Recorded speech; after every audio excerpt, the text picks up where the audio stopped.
Nouvelle vidéo, putain les gars, je fais une vidéo, c'est pas la nuit, incroyable quoi. On va parler aujourd'hui de café. Je viens de voir une vidéo hyper intéressante et du coup je vais vous partager ça. Un truc que je viens d'apprendre, que je ne connaissais pas. On va parler de caféine et d'adénosine. Et moi c'était le côté adénosine que je ne connaissais pas et je vais vous expliquer un petit peu en essayant d'être suffisamment clair, de pouvoir synthétiser finalement ce que j'ai appris.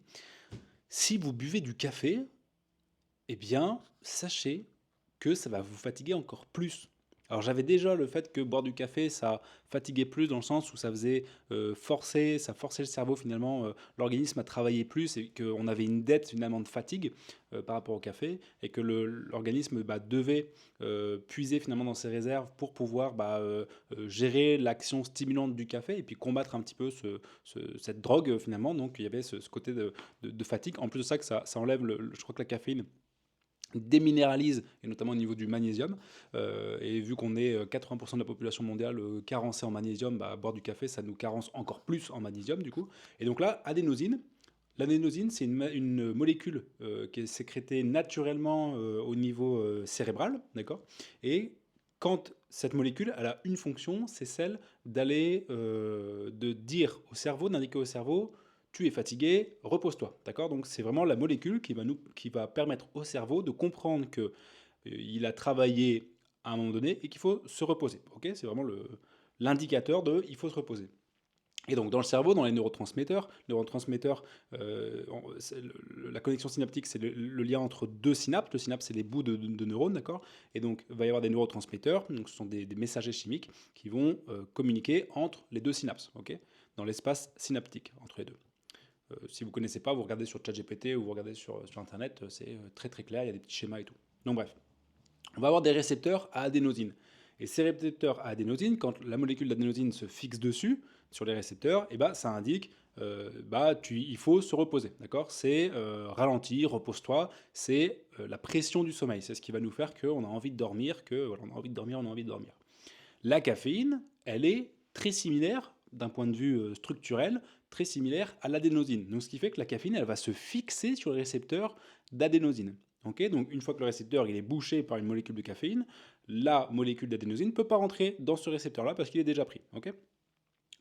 Et la caféine, pour le coup, a pas du tout le même message que l'adénosine. D'accord. Le récepteur, bien qu'il soit bouché par la molécule de caféine, il n'y a pas ce message de fatigue qui est enregistré par le cerveau. Donc, du coup, ça bloque ce message de fatigue-là. C'est pour ça qu'on a un sentiment d'éveil quand on boit du café. Voilà, quelques temps après, on a ce sentiment d'éveil. J'imagine que d'ailleurs, on dit souvent que le café, ça fait plusieurs heures, je crois que c'est 6 heures la pointe d'effet du café. Je pense que c'est le temps que ça passe de l'estomac au niveau sanguin jusqu'à la barrière hémato-encéphalique, donc dans le cerveau, le passage entre le sang et le cerveau, et que du coup, après, les molécules de caféine se retrouvent au niveau cérébral. J'imagine que c'est ça. Et vu que le cerveau n'a pas ce signal de fatigue qui s'accumule, d'accord, d'adénosine, puisqu'il ne peut pas le capter parce que les récepteurs sont déjà pleins par la caféine, il va y avoir une sécrétion en arrière-plan d'adénosine, encore, d'accord, parce que c'est le fonctionnement normal. Donc, il y a de plus en plus d'adénosine qui s'accumule finalement dans l'espace intrasynaptique, d'accord, et au bout d'un moment, les molécules de caféine vont partir des récepteurs. Ils vont être traités parce qu'il y a des choses qui nettoient les récepteurs et qui fait que du coup ça a une durée de vie et puis hop, ça part quoi. Et là, va y avoir dans le milieu intrasynaptique énormément de molécules d'adénosine qui sont accumulées. Et au lieu d'être traitées petit à petit, ça va être d'un coup énormément d'adénosine qui va être traité par les récepteurs à adénosine. Et du coup, on a un énorme coup de barre, une fatigue, un crash de caféine. Quand tu bois beaucoup de café, au bout d'un moment, ça te monte comme ça parce que ça bloque l'adénosine. Et au bout d'un moment, quand il n'y a plus la caféine pour bloquer l'adénosine, tu as un gros shoot d'adénosine dans le cerveau. Et du coup, ça te fatigue complètement et tu as envie de dormir.